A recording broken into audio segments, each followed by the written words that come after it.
Vous écoutez l'Ambition au féminin, épisode 147, et aujourd'hui, on continue notre conversation avec Myriam Gessier pour parler de pivot entrepreneurial. Mon nom est Tatiana Saint-Louis et j'anime l'Ambition au féminin, un podcast pour toutes les femmes pleines de vision, de talent et de drive qui désirent redéfinir le succès selon leurs termes et leurs conditions. Chaque semaine, j'explore seule ou en présence d'invités les thèmes entourant la réussite professionnelle et personnelle. Mindset, productivité, leadership, branding personnel, c'est le rendez-vous pour réfléchir à la façon dont tu veux vivre ton plein potentiel et laisser ton empreinte dans le monde.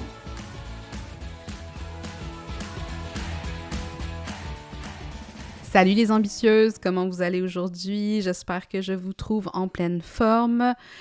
Moi, je le suis parce que je vous présente aujourd'hui la deuxième partie de l'entrevue que j'ai faite avec Myriam Gessier de Pragm, l'entreprise en ligne qui vous aide avec votre SEO. Myriam Gessier qui est une habituée sur le podcast L'Ambition au féminin et avec qui j'ai eu une conversation que j'ai pas encore eue sur le podcast, en fait, sur un sujet qui n'a pas été traité sur le podcast et qui est le fameux pivot entrepreneurial.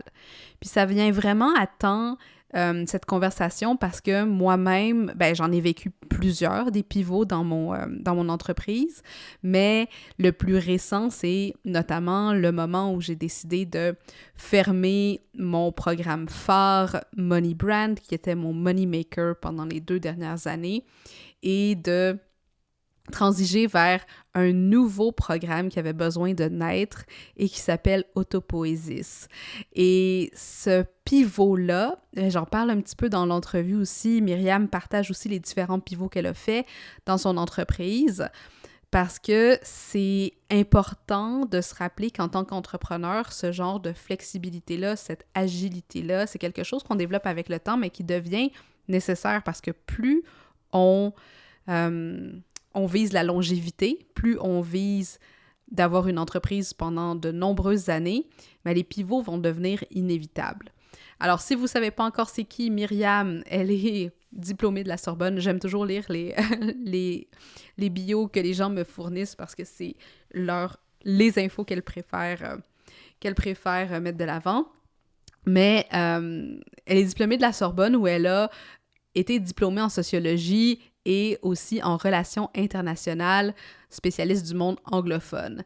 Mais dans sa vie, sa carrière consiste à optimiser les sites web pour les robots, les humains et tout ce qu'il y a entre les deux, parce qu'on ne veut pas quand même briser le cœur d'Alexa. Donc Myriam a une approche très, très pointue et une compréhension très pointue de ce que c'est une marque et comment la communiquer sur les différentes plateformes du web. Puis on parle de réseaux sociaux, mais on parle aussi de comment établir cette marque-là au niveau de notre positionnement sur les moteurs de recherche. Et c'est d'autant plus important quand on est en période de pivot, de réfléchir à qu'est-ce qui va arriver avec les anciens positionnements qu'on a établis. Donc, je vous laisse avec cette deuxième partie de l'entrevue. Si vous n'avez pas encore écouté la première partie, je vous encourage à le faire parce qu'on fait des mentions à cette conversation-là. Je vous encourage à aller écouter la première partie puis revenir pour écouter cette deuxième partie-là. La première partie qui a été publiée juste avant celle-ci, donc vous allez la trouver sans problème. Ou sinon, allez dans les notes de l'épisode où je vais glisser le lien. Sur ce, je vous souhaite une super belle écoute et comme d'habitude, vos commentaires sont les bienvenus, vos réflexions sont les bienvenues. On est dans un dialogue, une conversation et on a hâte de savoir ce que vous en pensez, vous, des pivots entrepreneuriaux. Allô, allô Myriam! Re-bienvenue sur l'Ambition au féminin. J'espère que tu vas toujours bien. Toujours, toujours, je suis là pour profiter du chaos et discuter de comment est-ce qu'on tire notre épingle du jeu. Génial! Alors pour celles qui suivent un peu les épisodes, il y a une partie 1 à cet épisode qu'on a enregistré il y a littéralement 1 heure, mais que vous allez pouvoir trouver là, dans les notes de l'épisode si vous voulez aller l'écouter avant d'écouter celui-ci, parce que je pense qu'il va y avoir beaucoup de choses qui vont, probablement être la continuation, la suite logique, des réflexions qui sont à ce sujet-là. Et aujourd'hui, la thématique dont on voulait, discuter ensemble, c'était autour des pivots, hein. Dans notre première, intervention, on a parlé davantage de la marque, de l'évolution de la marque en date d'aujourd'hui dans un contexte de surinformation. Puis aujourd'hui, on voulait parler vraiment de qu'est-ce que ça veut dire vraiment pivoter parce que, puis tu me diras si c'est la même chose pour toi, Myriam, j'ai l'impression que, il y a des gens qui ont le pivot très rapide et peut-être trop rapide et il y en a d'autres qui auraient intérêt à pivoter mais qui le font pas. Fait qu'il y a comme une question de timing qui est quand même, difficile à aller juger. Hem et que surtout quand on parle de positionnement, ben, c'est vraiment important de penser à qu'est-ce qui arrive quand on doit ajuster puis quand on doit changer de cap. Absolument. Et pour moi, ça c'est quelque chose de très très très important. Il faut avant tout comprendre. Est-ce que vous êtes plus un paquebot, comme le Titanic, ou est-ce que vous êtes plus comme la petite frégate, le petit bateau viking qui est sur les mers? Pourquoi? Parce que faire pivoter un paquebot, ça se fait pas de la même manière que quand on a la petite frégate, quand on est vraiment le petit bateau viking. Donc déjà, de base, quand on va parler de pivot, ça ne veut pas dire la même chose pour tout le monde.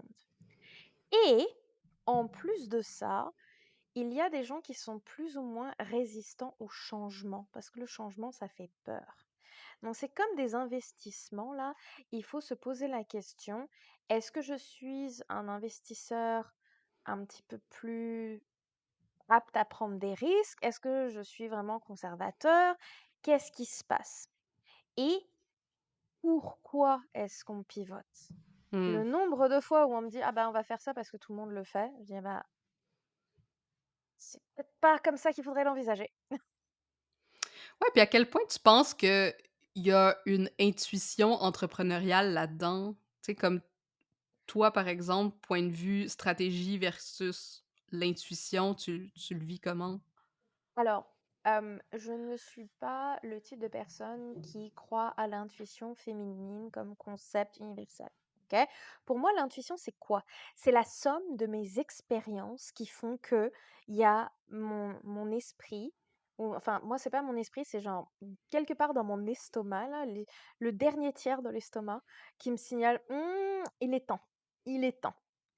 Et ça, c'est très important parce que l'entreprise que j'ai lancée n'est pas l'entreprise que je mène aujourd'hui.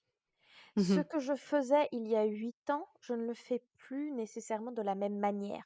Je ne le fais plus nécessairement pour les mêmes personnes ou tout simplement, je ne le fais même plus. Donc ça, c'est très, très, très important parce que si vous avez l'habitude de calibrer en permanence les objectifs d'un projet avec les contraintes du contexte, vous avez tout compris sur le pivot. Ça veut dire que vous allez peut-être vous retourner et faire: «Mais en fait, j'ai déjà pivoté plusieurs fois avec succès». «Ah bah, c'est de ça dont on parle!» Mmh. Si c'est vous, bravo. Si c'est pas vous, c'est pas un problème. Que ce soit Persona 1 ou Persona 2, on a des choses pour vous. Tout à fait. Puis j'aime, cette question de calibrer avec les contraintes du contexte. Puis là, on parle ici de l'environnement, si on veut juste utiliser un autre terme. Puis l'environnement, ben, encore une fois, hein, on est des organismes et on va réagir à notre environnement. Puis moi, j'aime voir les business comme des organismes vivants qui, eux aussi, réagissent à leur environnement. Puis à quelque part, ceux qui sont capables de s'adapter vont survivre naturellement, mais ceux qui sont trop lents à s'adapter ou qui sont pas capables de s'adapter, ben, eux, probablement, ils vont avoir beaucoup de difficultés. Fait que, tu sais, quand moi, je parle du moins d'intuition, il y a quelque chose de cette intelligence entrepreneuriale-là Oui. qui est capable de capter les signaux de l'environnement. Puis c'est drôle parce que on en reparlera peut-être plus tard, là, mais je suis en train de lancer un nouveau programme, puis le terme que j'ai, choisi pour le titre de mon programme, c'est autopoiesis, autopoïèse, qui est la capacité d'un système à s'autoréguler et à genre, constamment retrouver l'équilibre dans des environnements changeants justement. Puis qu'il y a quelque chose dans la business genre qui doit être capable, tu sais, bâtir des business résilientes, c'est bâtir des business qui sont capables de faire ces pivots-là. Est-ce que tu as déjà été faire des petites courses, tu sais, c'est pas des Formule 1, là, mais les petits Des go-karts, les go-karts, petites voitures. ouais. Oui. Mhm. Donc, quelle, quelle ligne, quelle lane tu choisis, toi, quand tu en fais? Ah ben là, je ne sais pas. Eh bien, figure-toi qu'il y a statistiquement une des lanes qui est plus simple à gérer, qui est plus courte et qui te permet de gagner selon la façon dont tu le gères, en fait. Donc, on OK. ne parle pas ici de Formule 1 professionnel, tout ça, mais on parle de si tu es un conducteur de base qui ne sait pas nécessairement gérer, selon ton style de conduite, tu vas trouver quelque chose qui te va le mieux, où tu as beaucoup plus de chances de gagner que d'autres lignes. Donc ça, c'est le premier point. OK, Le mais c'est second laquelle? Je point, veux savoir maintenant. Il faut que je ah fasse ben dans quelle? pour moi, ça remonte à il y a pas mal de temps. Donc j'ai peut-être tort, hein, parce que c'est mes souvenirs d'enfance. Mais moi, je prenais la ligne à l'intérieur parce que c'était Ouais, plus ben, c'est simple, c'était plus court. ce que j'aurais pensé. Parce que tu as Ouais, mais une balise gauche qui te permet genre bref. non, mais attends, parce que c'est pas pour tout le monde. Pourquoi? Parce qu'il y a un autre élément qui est très important. C'est comment est-ce que tu négocies ton tournant. Mmh. Donc la Mmh. plupart des gens s'imaginent tout le temps que un pivot, il faut le faire quand les choses commencent à aller mal depuis un petit bout. Non! Les meilleures entreprises qui font face, c'est celles qui savent comment se préparer à prendre le tournant à gauche, là, qui va être raide, et qui se préparent bien à l'avance pour faire face aux autres forces qu'on va rencontrer pendant qu'on prend le tournant. Donc, je te vois hocher de la tête, dis-moi ce qu'il y a dans ta tête, toi. Ben, ce qu'il y a dans ma tête, c'est que justement, mars passé, moi, j'ai eu un fort signal qui m'est venu. Mhm. Hem, Money Brand allait bien, les clients étaient contents. On avait terminé genre, tout ça a pris 2 ans, genre vraiment roder tout le système à l'intérieur. On était passé en mode cohorte et j'ai eu ce feeling-là, intuitif, dans le ventre, qui m'a dit: «Il faut que je ferme le programme», du moins dans sa version, où elle était actuellement, pour créer ce nouveau programme. Puis pour moi, c'est devenu comme un peu une obsession, mais il y avait, tu sais, d'un point de vue sur les livres, puis encore une fois, le futur va nous dire si j'avais raison ou tort, mais je reste persuadée que c'est le bon move parce que il y a des signaux qui me sont venus que le marché était en train d'évoluer ou qu'il y avait des changements ou des perturbations dans le marché. Hein, puis moi, mon marché, on en a parlé, hein, c'est le marketing, c'est le coaching business, c'est le monde des petites entreprises, des solopreneurs. Et j'ai, j'ai fermé avant de voir des signes de ralentissement. Ben, fermé, j'ai entamé le pivot, avant de voir les signes de ralentissement.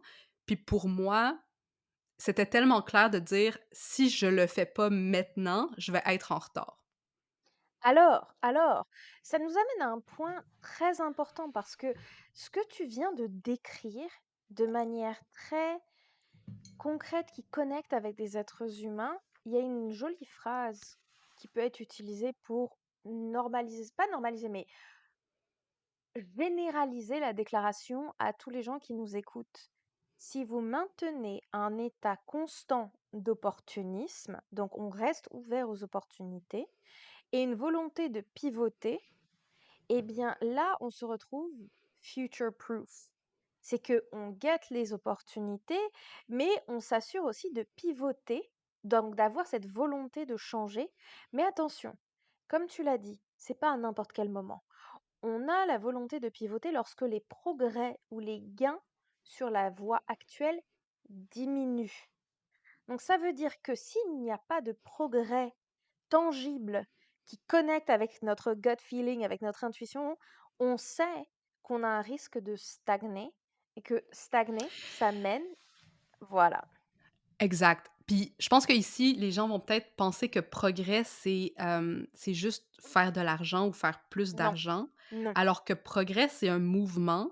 C'est juste qu'on ressent une stabilisation qui est en train de se mettre en place. D'où la thématique un peu de ce qu'on, tu sais, ce dont on voulait discuter aussi, là. Mais c'est qu'il y a une période de stabilisation qui est en train de s'entamer ou de se compléter. En général, c'est pas au moment où elle est complétée qu'on entame le prochain pivot parce que, quand on entre en stabilisation, on perd du momentum. Oui. Donc, quand on dit qu'il y a les progrès ou gains sur la voie actuelle diminuent, je dirais quasiment c'est le momentum est en train on est en train de perdre de l'énergie du momentum Oui. et cette énergie doit être comme réinvestie pour donner un prochain push, hem, Et ben, à ça, l'entreprise. ça, c'est un autre terme qui est très important, c'est l'entropie. C'est la force du Mmh. chaos, c'est l'énergie qui est «gaspillée» entre guillemets, l'énergie qu'un système ne peut pas utiliser. C'est le Mmh. chaos par définition. Et si on laisse l'entropie trop grandir, c'est qu'on a un problème. Mais si on est tellement systématique qu'il n'y a quasiment pas d'entropie, s'il n'y a pas de chaos, on ne peut pas voir ce qui en émerge non plus. Donc on se retrouve aussi potentiellement à stagner parce qu'il y a quelqu'un d'autre qui va penser et repenser le statu quo et proposer des évolutions. Donc c'est là où c'est un petit peu compliqué de se dire mais est-ce que je pivote? Quand est-ce que je pivote? Pourquoi est-ce que je pivote? Puis comment est-ce que je m'assure que ça soit un succès en fait? Comment ça marche? Comment est-ce qu'on se retrouve à se dire mettons, l'économie ne va pas bien, ou mettons, la mode ou la tendance dans laquelle je m'inscrivais est en décélération, ou tout simplement de se dire, bah, la notion de progrès, c'est pour soi-même aussi, de dire, j'en ai marre de faire toujours la même Mmh. chose, j'en peux plus, ça m'ennuie et ça ne m'apporte pas de bonheur. Mmh. Donc, tout ça, c'est super, super important et c'est quelque chose qu'on remarque, pour moi en tout cas personnellement, je le remarque au début et à la fin. Je le remarque au début quand je me dis: «Il est temps que je fasse quelque chose» ou le quelque chose m'arrive et je me dis: «Bon, bah, il est temps que ce quelque chose-là arrive dans ma vie» et ensuite je me retourne et je dis: «Ah, ben tiens, j'en ai accompli des choses depuis le moment où j'ai décidé que X». Mmh. Mon 1er gros pivot réel et ça je pense que ça va surprendre les gens parce qu'on pense tout le temps le gros pivot c'est: «Je me lance à mon compte». Ça, c'était quasiment naturel. J'étais convaincue que ça allait s'arrêter à un moment ou un autre. Tu sais, j'allais me lasser. Et Mmh. en fait, non, parce que j'ai pas arrêté de pivoter. Mais mon premier vrai pivot, c'était de me dire, je veux devenir formatrice. Il est temps pour moi d'enseigner ce que je sais aux gens. Et ça voulait dire pivoter mes services, donc le fait que je fais des audits, de l'accompagnement, tout ça, vers plus de la formation. Donc repenser la nature des savoirs que j'avais dans un contexte qui était autre, avec des opportunités qui étaient autres. Donc bien Mmh. entendu que j'allais progresser, bien entendu qu'il allait avoir des gains. Mais après, on se dit: «OK, et comment est-ce que je pivote? Comment est-ce que je fais ça?» Et c'est là où je vais dire: «Bon, ben, si vous nous écoutez et que vous n'avez pas écouté la première partie, je vous conseille d'écouter l'épisode précédent de notre série. Ça va vous donner une très bonne idée de à quel moment est-ce que votre marque devrait pivoter». Mmh. Tout à fait, puis je pense qu'aussi il y a beaucoup de gens hem, qui pensent que pivoter, c'est comme drastique, mais des fois, c'est changer un angle, tu sais, c'est juste bouger l'angle de quelques degrés ou repenser, par exemple, on a une offre qui était une offre secondaire, ben là, elle devient notre offre principale ou Eh, rentrer encore plus en profondeur dans quelque chose d'autre. je pense que c'est très important de ramener tout le monde avec le terme pivot. C'est que on n'est pas en train de dire demi-tour, on n'est pas en train de dire reboot, on n'est pas en train de dire décollage, on est en train de dire pivot. On ne recommence pas au début. On ne passe on fait c'est pas le Monopoly où on bypasse la case départ et on va en prison d'office. On est en train de pivoter nos opérations parce que on veut s'aligner ou se réaligner vers des opportunités et vers un progrès. Et le progrès peut être financier, il peut être personnel aussi, parce que se lever le matin et travailler pour quelque chose dont si on n'y croit pas ou si on est fondamentalement contre, même si ça fait de l'argent, ça fait beaucoup plus de mal que de bien. Donc toutes les raisons de pivoter, elles sont valides si elles sont bien examinées et qu'il y a effectivement quelque chose qui s'ancre dans la notion d'opportunité et de progrès. Puis Je suis vraiment contente qu'on ait cette conversation, hem, parce que je pense que ça démontre aussi, tu sais, toi, ça fait 8 ans que tu es dans ton entreprise. Moi, ça en fait 7. Hem, on en a vu, tu sais, on en a passé plusieurs des pivots, puis ils ont pas nécessairement eu tous, bah, je sais pas, je pense qu'ils ont tous été, conséquentiels dans notre évolution, là. Je pense pas qu'il y a des pivots non nécessaires nécessairement parce que encore une fois, je pense qu'il faut se rappeler, c'est que le pivot est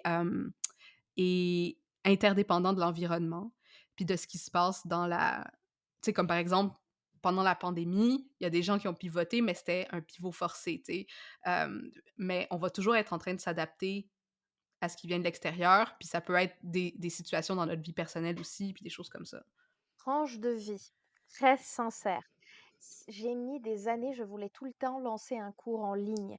J'étais bien en avance sur les tendances du marché et je ne croyais pas en moi. Et ensuite, j'ai vu d'autres personnes en lancer. Et le temps que je lance le mien, ben, en fait, je me suis rendu compte que les cours que je donnais en présentiel me ramenaient trop d'argent pour que je cannibalise mon offre avec une formation en ligne, qu'il y avait déjà pas mal de formations en ligne et je voyais aussi que la tendance au loin de ouh, le marché il a l'air trop saturé à un moment ou un autre là, ça va commencer à baisser. Mmh mh. Donc, des fois, on va arriver et se dire, mais en fait, je l'ai raté mon pivot. C'est même pas qu'on a pris le pivot, on a pris le tournant et qu'on n'a pas réussi, ou que c'était un mi-cuit de réussite. Des fois, on le rate et on se sent super mal, et on attend un petit peu, et l'opportunité de pivoter telle qu'on l'envisageait, peut-être que c'est plus le même sujet, peut-être que c'est pas le même format, peut-être qu'il y a une variable qui a changé, mais tout d'un coup, elle est de nouveau sur la table. Mmh. Donc, il faut pas voir les pivots comme étant des opérations à perte. On apprend toujours, même si le pivot, on le rate potentiellement ou si il ne marche pas. Tout à fait. C'est, il y a un livre de Nassim Nicolas Taleb dont je parle souvent qui s'appelle Antifragile, puis pour moi, c'est pas juste une entreprise résiliente dans le fond qui va comme être capable de, tu sais, le concept d'antifragilité, c'est pas juste d'être capable de prendre les coups, c'est d'être capable de redevenir un système qui progresse justement à Mhm. travers le chaos et à Et travers les changements. Et j'ai un point important aussi quand on analyse les pivots qu'on a fait ou qu'on veut faire. Il y en a un qui est très simple, parce qu'on pense tout le temps que le pivot, il va y avoir une épiphanie où on va avoir genre un moment à regarder le soleil et dire «Ah, ça va arriver». Moi, je sais que j'ai eu des moments comme ça où j'ai explosé en sanglots absolument misérables devant le Colisée à Rome, alors que ça aurait dû être un moment romantique. Et ben, j'ai appris que ces épiphanies-là, que les autres se les gardent, moi j'en veux pas, j'aime bien des pivots en douceur qui font du sens. Mmh. Donc, un des pivots les plus simples, c'est si vous vous retrouvez avec beaucoup de monde qui vous demande la même chose et que vous aimez faire ça, peut-être que ça, c'est un pivot à prendre. Ou peut-être que c'est une offre secrète, comme les menus de burgers secrets ou les menus Starbucks secrets, que vous réservez à certains clients jusqu'à ce que l'offre elle soit rodée et vous vous dites, bon, ben, finalement, je sais à qui j'offre ça, pourquoi, comment, et je me lance. Donc, il y a un élément qui peut être aussi extérieur. On voit que les gens nous le demandent, nous mandatent pour ça.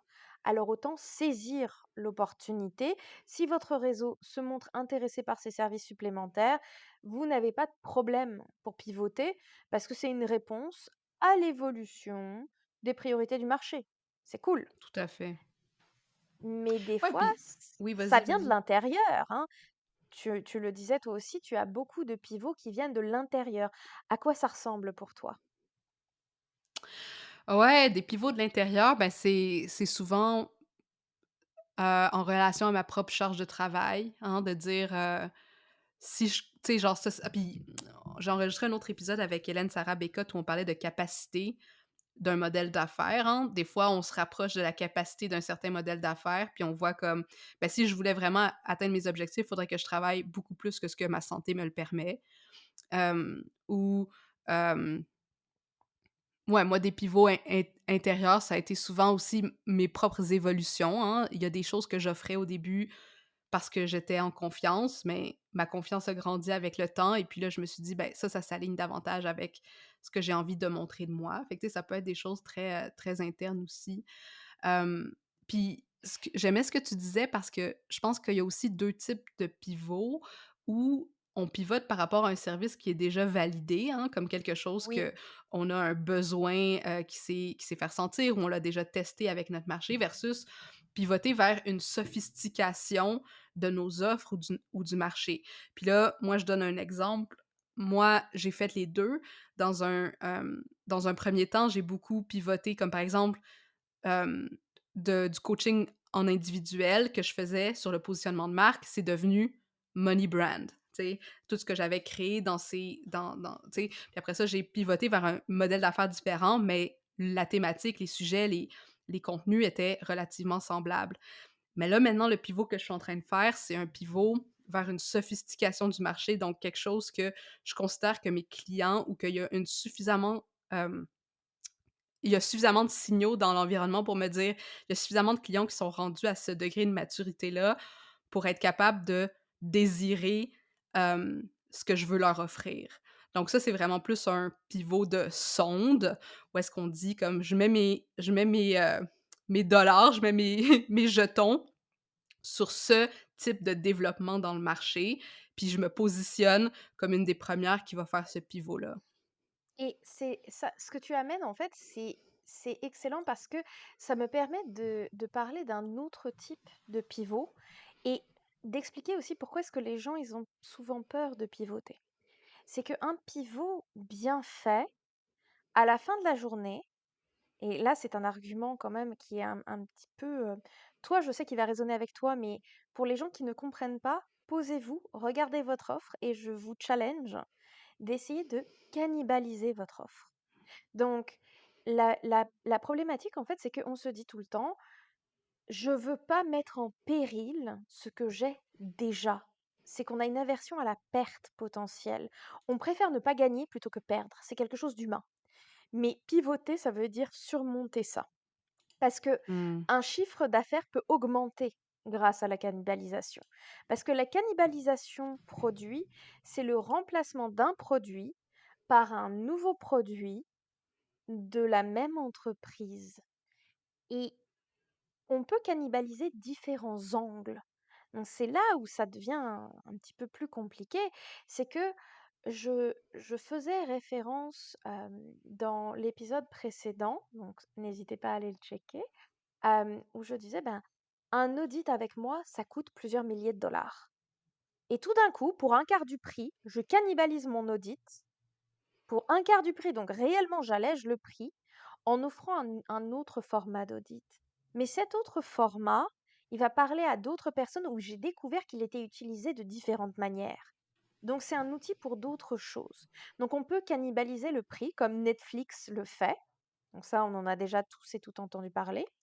Mais Mmh. on peut aussi cannibaliser littéralement l'offre en changeant le livrable, en changeant la forme, en changeant l'audience. Donc on peut jouer sur différentes variables et pivoter grâce à cet esprit de cannibalisation, qui est un mot quand même qui fait peur, hein. Mmh.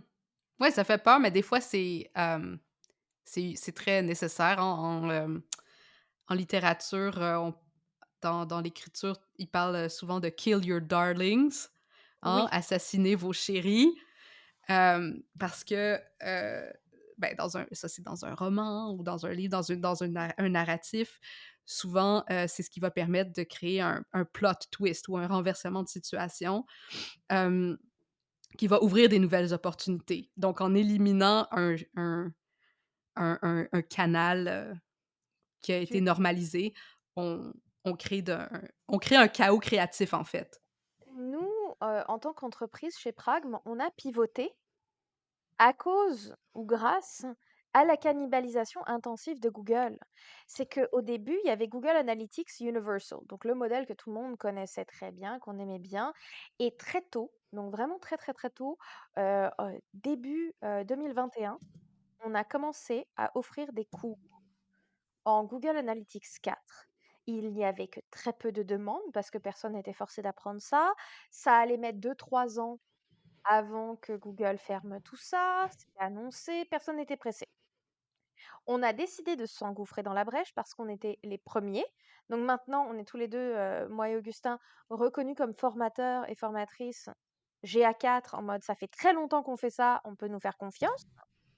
Mais en plus de ça, on a pu tester l'outil, grandir, voir quels sont les problèmes, tester avec les étudiants et les étudiantes. Mais là, qu'est-ce qui se passe, Tatiana? Ben, on offrait quand même les cours Universal, donc on a cannibalisé, mais c'était planifié parce qu'on allait devoir prendre ce tournant. Mhm. Ce pivot-là, on pouvait le prendre doucement ou de manière très abrupte et offrir des services pour les retardataires dernière minute. On a décidé, bien entendu, de faire les deux, de prendre le tournant tôt. Mais là, il y a un autre problème, c'est que la raison pour laquelle les gens ne voulaient pas passer à Google Analytics 4, c'est que tout le monde déteste l'interface, tout le monde déteste le nouveau Mm. modèle. Et qu'en plus les données ne restent pas. Donc là arrive un nouveau produit de la part de Google qui s'appelle BigQuery et tout d'un coup ça nécessite des notions de programmation. Tu me vois arriver avec mes gros sabots. On est en train de pivoter en disant bon, on offre encore les cours GA4, mais les gens qui veulent aller plus loin. Donc encore une fois, la sophistication. On est passé de je n'en peux plus de cette interface à je suis prêt à investir dans mes connaissances et aller chercher les données moi-même dans un équivalent de Dropbox, mais pour les données, Mhm. moi comment? Donc, il faut bien comprendre que les pivots, ils peuvent être internes et externes en même temps. C'est qu'on reconnaît les opportunités du marché.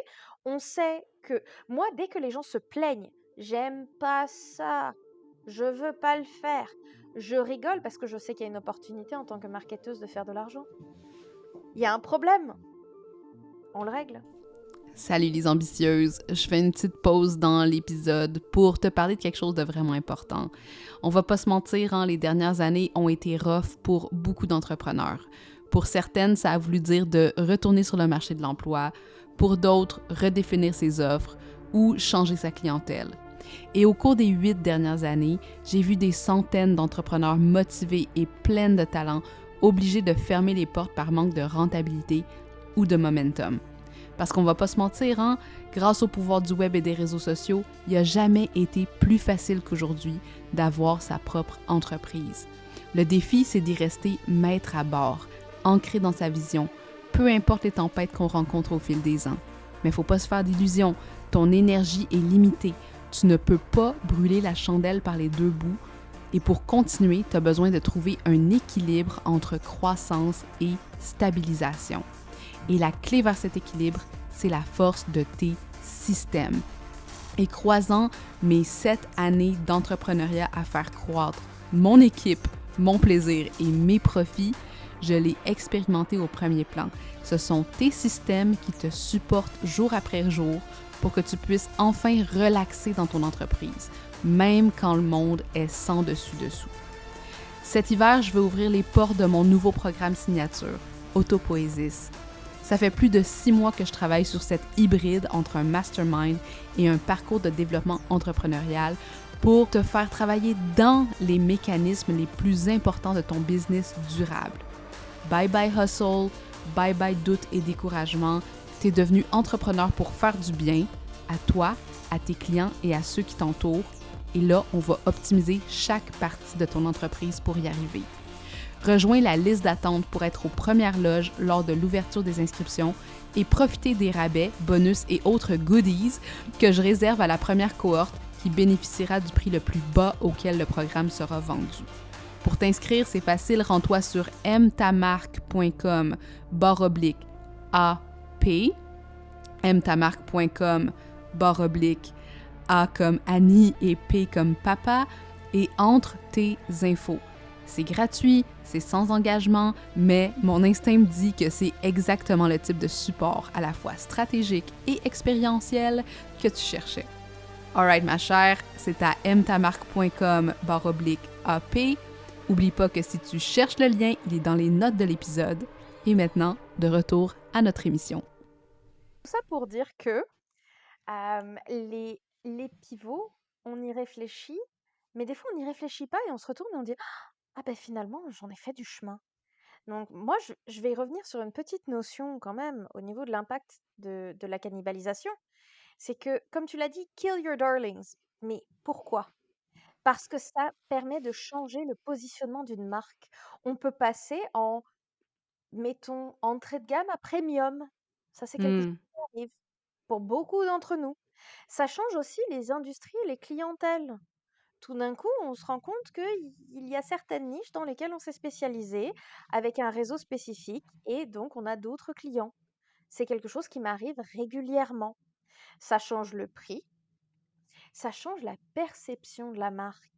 Donc, la cannibalisation qui est un des pivots les plus personnels à la fin de la journée, donc des choses qui ne viennent pas nécessairement de l'extérieur, c'est des choses qui nous permettent de nous transformer et qui nous permettent de progresser. Ouais, puis je vais juste rajouter aussi pour ceux qui nous écoutent, hein, parce que comment moi je le rappelle toujours à mes clients, c'est que l'entrepreneuriat, c'est un infinite game. C'est un jeu infini où l'objectif, c'est pas d'atteindre X chiffre d'affaires ou X nombre de clients ou peu importe, mais vraiment, ou d'avoir la position numéro un sur Google, mais vraiment de rester dans la game le plus longtemps possible. Puis c'est impossible de penser à une game, de disons 10 ans comme nous, bon, on va approcher les 10 ans bientôt, où il y a aucun Mhm. pivot, où il y a aucun changement de cap parce que ça voudrait dire que l'environnement dans lequel on est ou notre environnement interne est statique, ce qui est complètement faux. Il y a toujours Oui, une évolution. et, et quand on réfléchit à notre pivot, donc il faut vraiment y réfléchir et l'exprimer. Quand on communique les éléments qui sont liés au pivot pour nous permettre de réussir en disant je veux aller de là à là et offrir ça, eh bien, on peut transformer une liste de services qui sont assez vagues en propositions claires comme de l'eau de roche. Donc, qu'est-ce que ça veut dire? Ça veut dire que je sais à qui s'adresse l'offre, le problème que ça va résoudre et en quoi consiste mon service, comment est-ce qu'il fonctionne, quelle forme il va prendre en fait. Et ça, c'est quelque chose au début, c'est, c'est une expression que j'utilise quand j'explique aux gens. euh, j'ai, j'ai construit mon business en disant oui. Mmh. Quand j'étais dans mes débuts, tu veux faire ça? Oui. Tu veux optimiser oui, oui. Et j'ai construit ma marque en disant non. Mmh. Et ça, Mmh. c'est très important. Ça sous-entend les pivots qu'on prend dans la vie, en fait. Et ça, c'est quelque chose qu'on ne peut pas nécessairement expliquer très, très bien, toi et moi, parce que il faut avoir survécu à une première vague de pivots pour avoir cette confiance entrepreneuriale et dire, bon, le prochain tournant là, je sens, j'ai l'intuition de le négocier.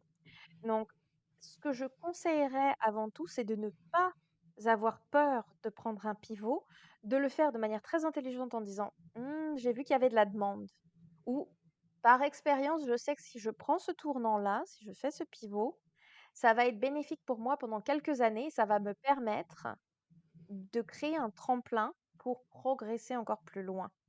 Mmh. Oui, puis je pense que ça fait le lien aussi avec notre épisode de la dernière fois parce que comment est-ce qu'on fait pour développer cette intelligence entrepreneuriale-là? Selon moi, ça passe beaucoup par vraiment bien comprendre notre marque et notre positionnement parce on peut pas faire un pivot si on sait pas on est où sur la map. Tu Non. sais, on peut pas faire un pivot si on n'est pas capable d'établir les coordonnées précises où on est, puis de dire: «OK, ma stratégie, ça va être de pivoter de 15°».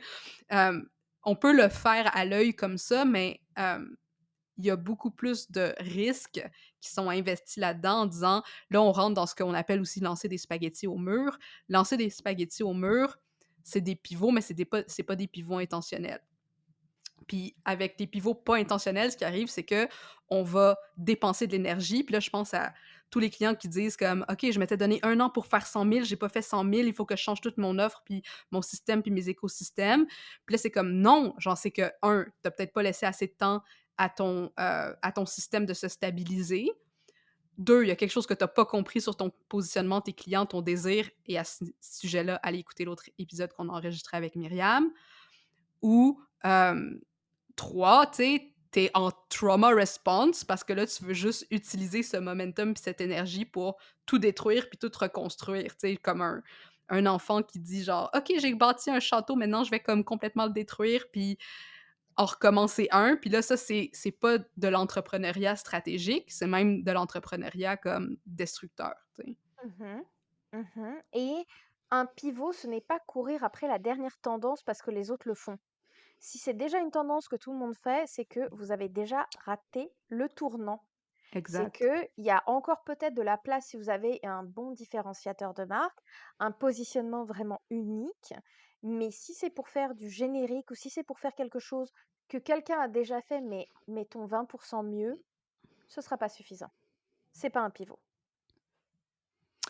Comment tu détermines, quand le pivot ben, parce que tantôt on a dit puis tu as dit, tu sais, il y a pas nécessairement de pivots qui m'ont servi à rien, puis des choses comme ça, mais est-ce que tu Oui. considères que des fois, il y a des pivots qui, sont «ratés» entre guillemets ou qui Oui, alors, j'en ai vu des pivots absolument spectaculairement ratés, hein. Pour moi, un des pivots, qu'on pourrait traiter d'expansion les plus ratés, au Canada, c'était Target. Ils mmh, n'ont rien compris au marché. On ne voulait pas Target pour Target. On aimait Target parce que c'était des bons produits qui étaient le fun et qui étaient disponibles et à un prix abordable.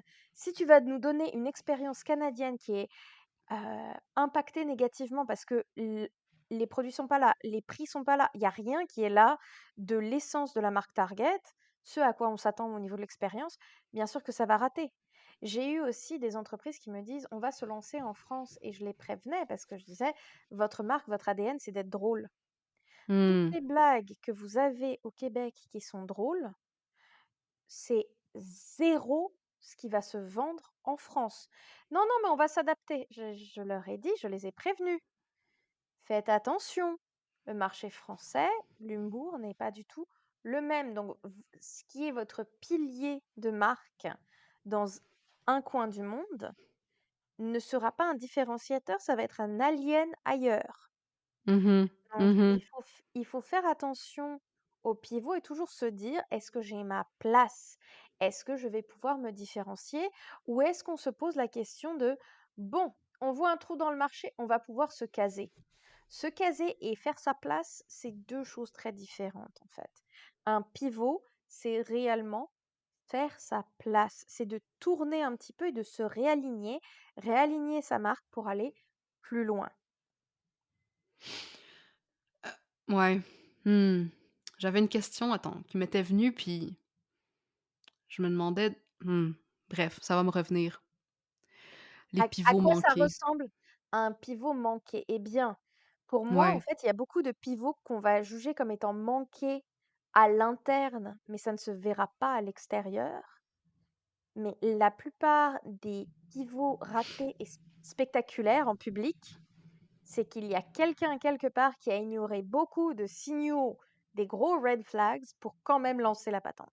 Ouais, c'est ça que je voulais dire. Merci, d'avoir repris ça au vol. C'est que encore une fois, comme on en a parlé dans le dernier épisode, je crois que les pivots ratés ou les pivots qui ont pas lieu d'être, c'est quand on a perdu de vue qu'on est au service ou hem, on est devenu self-conscious. On est devenu conscient de soi et de ses propres intérêts, au Oui, lieu genre de rester à l'écoute de la transformation du désir de notre client ou de son évolution, hem en oui, maturité parce que, jusqu'à un certain point, beaucoup de pivots je pense que beaucoup de gens vont faire un pivot quand ils sentent: «On fait pas assez d'argent».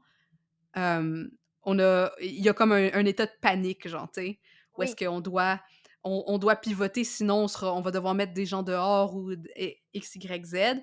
Naturellement, c'est un pivot trop tard. Il y a encore façon genre hem, de sauver la barque, seulement si on est capable de redevenir très intentionnel et très à l'écoute du marché. Mais là, ce qui arrive quand on fait un pivot trop tard, c'est parce qu'on a perdu, tu sais, on a levé notre oreille du sol, puis on n'est plus en résonance avec le marché.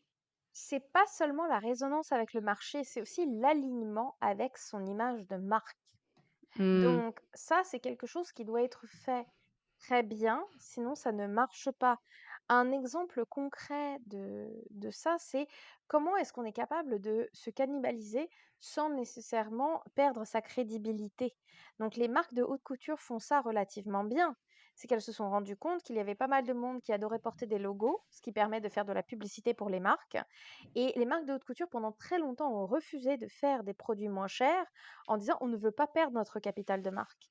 Et tout d'un coup, les marques se sont Mmh. rendues compte, en pivotant et en offrant des ceintures, des t-shirts, des portefeuilles, que mettre son logo dessus permettait en fait de pivoter avec un autre segment de la population. Et ces gens-là, parmi certains et certaines qui achètent ces produits moins chers, il y a aussi des gens qui sont suivis par d'autres clients, que ce soit des clients avec beaucoup de moyens, parce que c'est des influenceurs, influenceuses, ou des gens qui veulent acheter aussi la marque tout court, veulent un point d'entrée. Donc c'est là où on peut souligner que ça cannibalise bien les produits, ce pivot. Et Mmh. j'ai un de mes amis qui faisait une référence à ça en disant, j'ai voulu m'acheter un portefeuille Louis Vuitton et la version sans le logo coûtait plus cher que la version avec logo. Mmh. C'est cette notion, encore une fois, de quiet luxury ou pas, et Ouais. cetera. Donc, il y a des marques qui pivotent très mal aussi. Donc là, je vais utiliser un exemple de la haute couture aussi, c'est, Gucci. Donc Gucci, en Mmh. ce moment, la blague, c'est que la marque est en train de descendre en termes de capital parce que de plus en plus de gens disent: «Gucci, c'est, l'idée que les gens avec moins de moyens ont de ce que les gens riches portent», et Ouais, c'est comme ce qui est arrivé avec Michael Kors, même j'ai l'impression que, exactement. tu sais, il y a des marques qui ont été, démobilisées de leur statut de luxe vers quelque chose d'un peu plus, Et c'est pour la tout le notion monde. pour moi, c'est la notion de expansion ou pivot. Est-ce qu'on continue à s'étendre parce qu'on vaut le coup? Ou est-ce qu'on essaye de pivoter et d'aller attraper d'autres choses, mais ça n'a pas été réfléchi? Ce tournant, il Mmh part mh. un peu dans tous les sens, on part dans le décor, parce qu'on n'est plus aligné sur les besoins du marché et on n'est plus aligné sur notre image de marque. 100. J'ai une question, plus technique un peu pour toi. Mhm. Comment tu vois puis j'utilise le terme collatéral marketing pour parler de tout l'écosystème marketing comme les actifs de marque. Tu sais, on a parlé de capital de marque, mais là, parlons d'actifs de marque. Quoi faire avec nos actifs quand on pivote? Tu sais, qu'est-ce que surtout toi qui travailles en SEO, tu sais, puis on sait qu'on a, ben, toute une historique genre de recherche derrière nous, on a gagné certaines positions dans certains marchés, ben, qu'est-ce qui arrive au niveau de cette transition-là? Alors, c'est très important de communiquer avec les machines et les humains. Qu'est-ce qu'on fait et qui on est?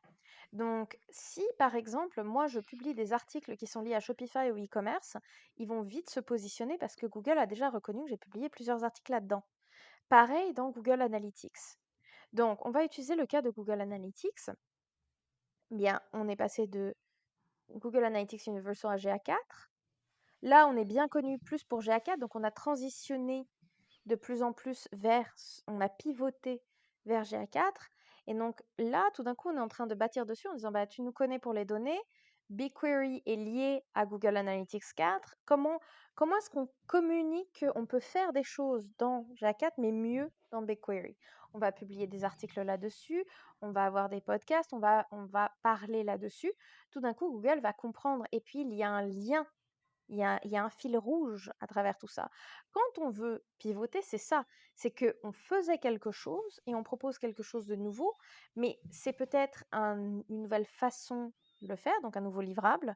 Peut-être que c'est un nouvel angle parce que la technologie a évolué, parce qu'on cible certaines industries, etc., etc.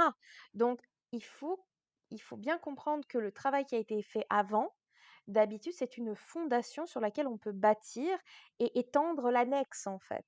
Mmh. Étendre vraiment, ajouter la «nouvelle corde» entre guillemets à notre arc, en disant: «Bah, c'est logique qu'on offre ça maintenant. Point». Mmh. Donc si c'est un pivot qui est tellement difficile à expliquer que vous avez du mal, peut-être que c'est une autre marque. Peut-être que Mmh. littéralement, il vaut mieux reconstruire parce qu'on va avoir plus de mal à expliquer ou raconter cette histoire, ce changement. Mmh. Mmh. Ça fait plus partie du narratif original. Et Ouais, vas-y. quand je dis narratif original, c'est que il faut bien comprendre que qui vous étiez il y a 1 an, 2 ans, 10 ans, c'est pas la même chose de qui vous êtes aujourd'hui, mais expliquer cette transition, expliquer ces pivots, c'est quelque chose qu'il faut prendre le temps de faire parce que sinon la confiance, elle disparaît. Pourquoi est-ce que on est les meilleurs à faire ce nouveau service? Eh bien parce que si on regarde derrière, on voit les fondations qu'on a posées pendant plusieurs années en offrant des choses peut-être plus génériques ou en offrant des choses adjacentes au nouveau Mhm. service. Love it. Je voulais qu'on finisse peut-être sur, tu sais, là, on a parlé de pivot, mais je pense que c'est important. Si vous êtes capable de schématiser sur quoi on a discuté, c'est qu'on parle de pivot au moment où on sent la stabilisation. Tu sais, si on voit la business comme faisant partie d'un cycle, il y a différents cycles, hein, qui sont, bon, le démarrage, après ça, bon, il y a une période de croissance, une stabilisation, puis après ça, on fait souvent un pivot vers puis on recommence un cycle. Les pivots, souvent, vont précéder justement des périodes de croissance, idéalement, tu sais? Hem, mais je pense que souvent les gens pensent que la croissance, c'est ce qu'ils désirent plus que tout, hem, alors qu'ils oublient que les croissances sont des moments douloureux dans des Mhm. entreprises, hein. Les moments où on a l'impression, genre, de se tourner les pouces, c'est la stabilisation. Mais les moments où on est en croissance, c'est des moments qui sont puis il faut juste penser à n'importe quel type de croissance, hein, quand vous grandissiez puis vous étiez ado, on avait Ah oui. mal, on n'était pas beau, il y avait genre tout un tas de choses qui se passaient, c'était le chaos. Fait que, tu sais, la croissance est un événement chaotique, hein, un pivot peut mener à des événements chaotiques Mhm. et à quelque part, c'est là que les systèmes deviennent importants pour se reposer sur des systèmes préexistants qui nous disent: «Bon, ben, quand on rentre en chaos, voici sur quoi on peut, hem, tu sais, mettre pied pour être capable de retrouver un semblant, genre, de stabilisation». Puis, par exemple, tu sais, un des événements chaotiques qui pourrait arriver, c'est plus de visites sur un site, hein. Oui. Soudainement, ben, on a fait le pivot, ça fonctionne, on est dans un bon créneau. Puis là, soudainement, ben, on arrive dans cette, croissance de visibilité. Mais ça peut être vraiment dangereux pour une entreprise. Fait que comment toi tu dangereux dans le sens que ça peut ébranler les systèmes d'une façon à ce que les systèmes soient pas capables de, hem, s'adapter à ce type de croissance-là. Fait que toi, surtout qu'ils voient plus le back-end de tous ces systèmes-là, hem comment tu peux te préparer, toi ou tes clients, à ces événements qui seraient comme, mettons, post-pivot? Alors, il y a plusieurs éléments, OK? Numéro un, j'aimerais bien ramener une citation d'un de mes amis qui est aussi expert SEO à l'international, un Québécois que j'adore qui s'appelle Samuel Lavoie et c'est le premier à m'avoir donné un conseil parce que je me plaignais en disant: «J'ai trop de clients, je sais plus comment faire face. Je suis trop stressée» et quand je dis non, il refuse d'entendre le non.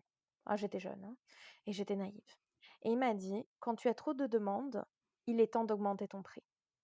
Donc il y a certaines choses comme ça où quand on a trop de succès, encore une fois, c'est peut-être un signal, plutôt que de brûler ou d'augmenter les revenus à fond, qu'on veut peut-être travailler moins, mais faire du qualitatif et donc on augmente les prix. Un autre élément à considérer dans ces moments-là, dans ces moments chaotiques, c'est qu'il y a 2 avenues de développement. Ou on élargit son offre de service, donc on va ajouter une autre corde à son arc, mais on le fait de manière très réfléchie en termes de, hem, c'est des vases communicants. Donc si on va ajouter une nouvelle corde à son arc, il faut que la clientèle, elle reste toujours la même. On ne veut pas ouvrir et la clientèle et les services, parce qu'on risque de se retrouver avec beaucoup, beaucoup de gens qui vont faire des demandes, mais peu de contrats signés, parce qu'on n'est Mmh. pas assez spécifique. Donc, c'est important de bien comprendre qu'il y a 2 avenues de développement. On ajoute une corde à son arc ou on va aller chercher à desservir des nouveaux secteurs ou des nouveaux marchés, qui peuvent être bénéfiques. Mais il ne faut pas faire les 2 en même temps. Ça, Mhm.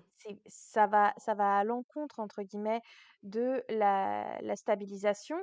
Ça peut peut-être aider la croissance, mais est-ce qu'on a les reins pour faire tout ça et le faire de manière vraiment qualitative sur le long terme? La plupart du temps, la réponse est non. Pourquoi? Parce que à la fin de la journée, pour avoir un bon système quand on est en train de croître ou de se stabiliser, l'un ou l'autre, c'est qu'on règle des problèmes. Donc, pour trouver les bons clients, il faut répondre aux bons problèmes. Et j'ai un ami qui demande plusieurs milliers de dollars US par jour. C'est vraiment le caniche de compétition, genre pédigré jusqu'à l'arrière-arrière-grand-parent, le Westminster Show. Et je lui ai dit: «Mais comment est-ce que tu es capable de demander autant d'argent par jour?» Il m'a dit: «Parce que moi, je suis pas là à faire du SEO. Je suis pas là à faire du marketing. Je suis là à régler des problèmes pour des gens qui ont les moyens de payer pour que ces problèmes compliqués soient réglés. Je ne suis Mhm. pas là pour le reste et j'ai peut-être 2 clients comme ça, mais ces 2 là, ils sont prêts à payer, mon taux à moi». Donc il faut bien comprendre que pour trouver les bons clients d'une entreprise, il faut répondre aux bons problèmes. Et si le système il n'est pas orienté à régler les problèmes des gens, Mm. aucune chance de croissance, aucune chance de stabilisation, ça va toujours être le chaos. Oui, exactement, parce que la croissance, puis je pense que les gens font l'erreur de penser que croissance veut dire augmentation de revenus, mais la croissance, c'est pas nécessairement la partie où on fait les revenus. La croissance, c'est le moment où on fait des investissements. La croissance, c'est le moment où on met le plus de travail pour s'assurer que, justement, il y ait une stabilisation qui va suivre ce chaos-là, parce que ça peut très bien partir en vrille et on n'est plus capable de contrôler la machine. Et ça amène un autre point aussi, c'est que dans ces systèmes-là, il faut bien prendre en compte, moi je le sais, je vois et je vis la dualité.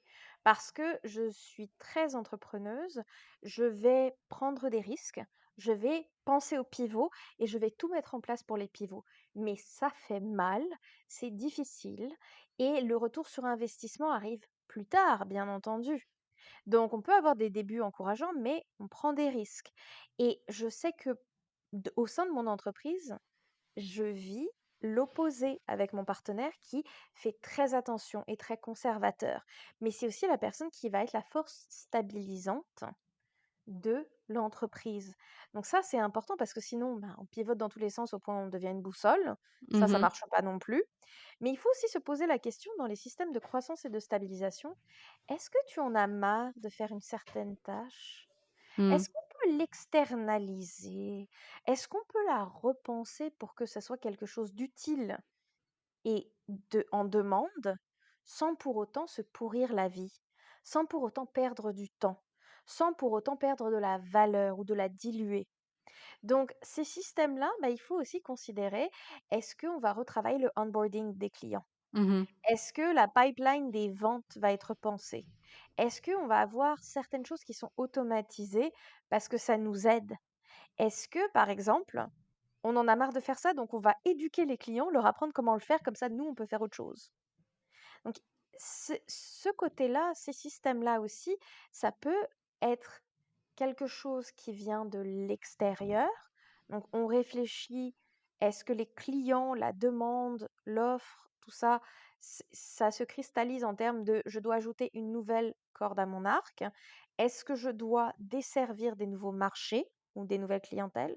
Ou est-ce que tout va bien, mais maintenant, j'arrive à une phase de stabilisation. J'arrête de faire quelque chose à la main de manière artisanale Mhm. et à toujours répéter les mêmes choses et je systématise. Exact. Parce que la stabilisation permet de réutiliser l'énergie qui était Et de la mis dans ces réinvestir. systèmes-là et de la réinvestir, tu sais? Fait que ça reste, puis j'en reviens avec je replug Autopoiesis ici, ça revient à est-ce que l'entreprise est capable de faire ces «pivots-là» entre guillemets, en réinvestissant constamment la bonne énergie de la bonne façon pour voir un progrès? Et j'ai une anecdote par rapport à ça que je trouve assez importante. J'ai travaillé avec des entreprises qui avaient capitalisé sur le momentum d'une autre entreprise. Donc, j'ai travaillé pour une entreprise qui a acheté un petit projet, donc un développeur avait un side project. Ils l'ont acheté alors que le projet commençait à avoir sa notoriété. et ils ont fait grandir le projet. Hmm. Mais ils n'étaient pas à la genèse du truc, un peu comme Elon Musk avec Tesla. Donc Mhm. c'est très compliqué quand on fait grandir quelque chose, mais qu'on ne sait pas comment le succès est arrivé. Comment est-ce qu'on a construit cette image de marque par-dessus la fondation, de pivoter ou de lancer une autre affaire? Parce que là, on prend des risques à l'aveuglette.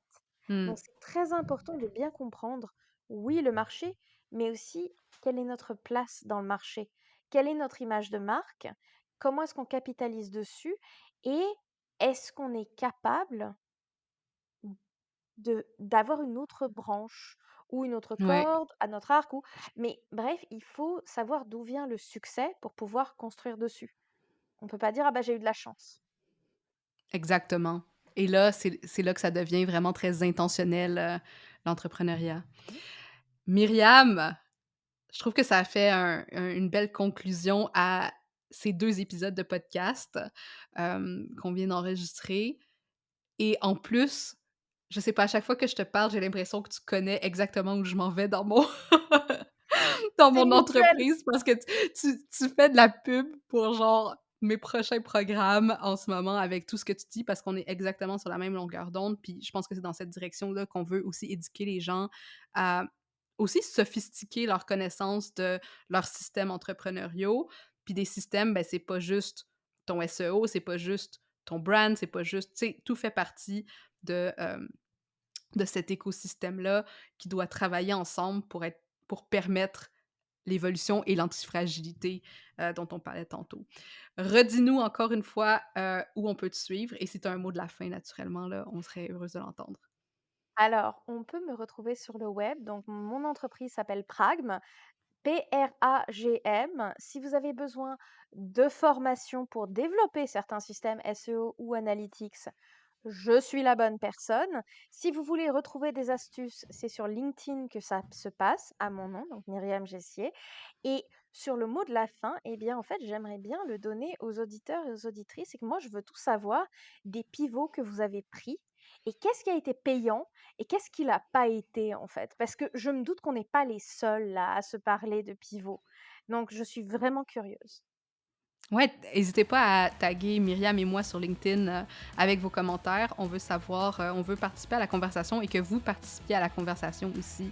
Myriam, merci encore. Ton intelligence est un baume à mon cœur. J'adore te parler et voilà, love story avec Myriam. Merci d'être C'est venue encore sur le mutuel. podcast. Ah, c'est un tellement beau compliment, un tel bon mot de fin. Bref, merci et à bientôt pour une prochaine À aventure. bientôt pour la prochaine, pour la prochaine conversation. Hey, t'es encore là? Ça veut dire que l'épisode t'a plu. C'est vraiment cool, ça. Est-ce que je peux te demander quelque chose maintenant? Aide d'autres femmes comme toi à découvrir le podcast en déposant des étoiles d'appréciation pour l'ambition au féminin. Sur Apple Podcast, c'est facile, défile tout en bas de la page de l'émission où tu vois les avis et tape sur le 5 étoiles pour faire exploser mon cœur de joie. Sur Spotify, c'est encore plus simple. Navigue sur la page du balado et tape l'icône en étoile en bas de la description. Merci d'avance, je t'apprécie beaucoup.